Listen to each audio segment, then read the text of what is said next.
चचा, रोहिणी आचार्य ने पार्टी छोड़ दिया, फैमिली छोड़ दिया, क्या लग रहा है लालू प्रसाद यादव ने उनको धोखा दिया बिहार के अंदर में? देखिए, पारिवारिक रिश्ता होता है इन लोगों का। और परिवार में तेजस्वी यादव हाँ। को सारी चीजें लालू यादव ने सौंप दिया था, नेतृत्व उनको दे दिया था।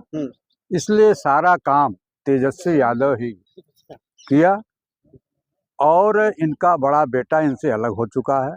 राजनीतिक मतभेद है, पारिवारिक मतभेद है और निश्चित रूप से उसका इन चुनाव पर असर पड़ा है। नहीं, पहले बेटा ने छोड़ दिया साथ, अब बेटी साथ छोड़ दिया चुनाव के बाद।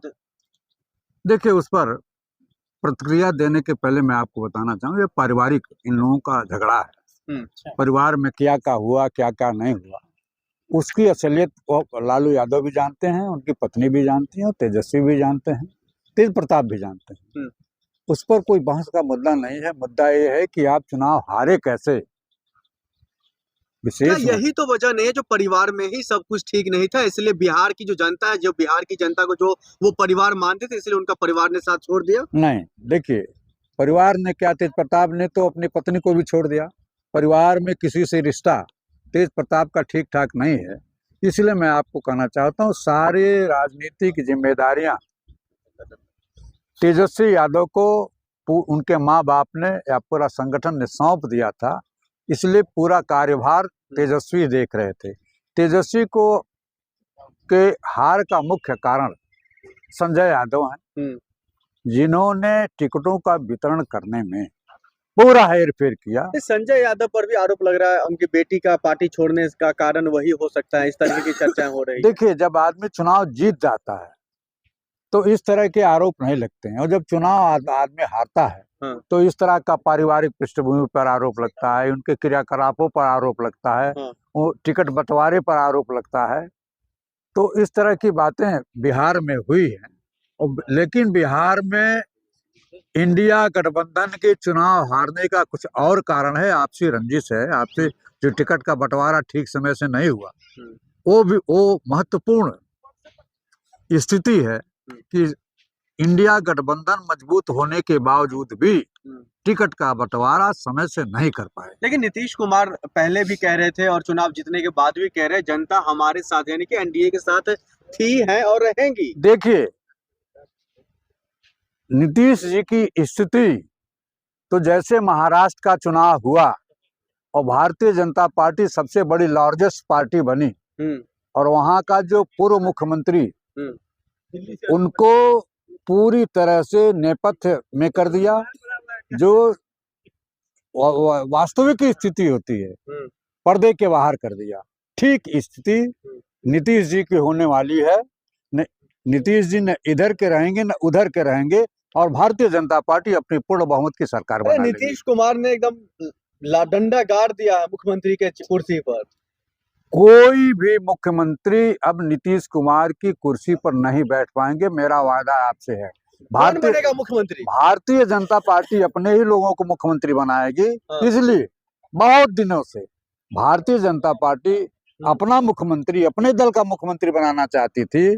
और देखिए, बहुत चालाक गुजराती लोग हैं। जब तक इनका काम नहीं चलेगा, जब तक आपके कंधे पर सवार होंगे, चाहे अमित शाह हो चाहे नरेंद्र मोदी हो, लेकिन जब इनका बहुमत हो जाता है तो इन्हीं के दल का ही मुख्यमंत्री होगा और किसी को मुख्यमंत्री बनने का चांस ये लोग नहीं देते हैं। तो फिर संजय यादव जो है उनका फिर क्या होगा? वो कह रहे हैं जो मतलब पार्टी में उन्हीं की वजह से कई घर से लेकर के परिवार से लेकर पार्टी तक में सब अलग थलग हो रहे हैं। देखिए, उनको पार्टी से बाहर कर देना चाहिए। संजय सिंह को, संजय यादव को, क्योंकि अब तेजस्वी 35 सीटों पर ही सिमट करके रह गए हैं और भारतीय जनता पार्टी ने अपनी सरकार बनाने का पूरा खाका तैयार कर लिया है। नीतीश को भी वो बैठा देंगे, नीतीश न मुख्यमंत्री रह पाएंगे।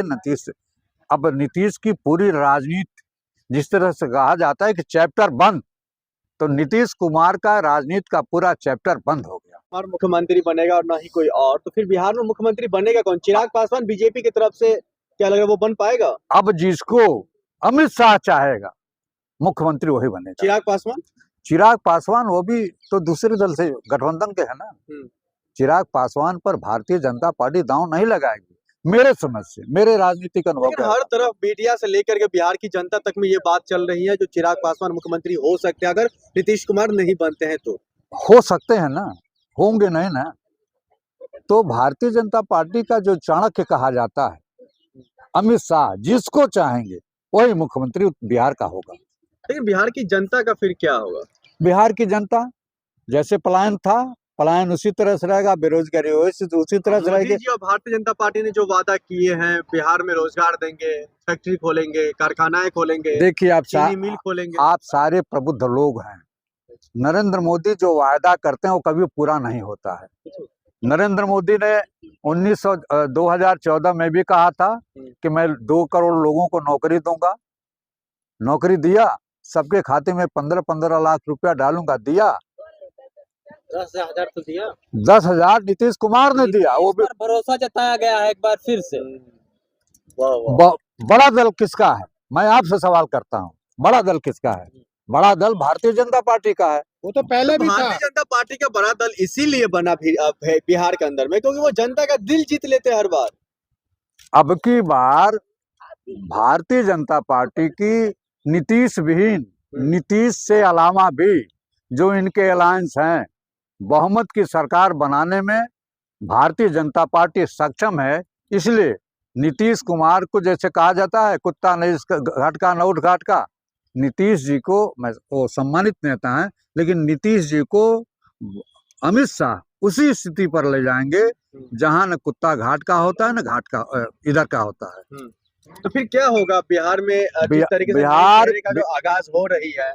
बिहार में मुख्यमंत्री वही होगा जिसको अमित शाह चाहेंगे।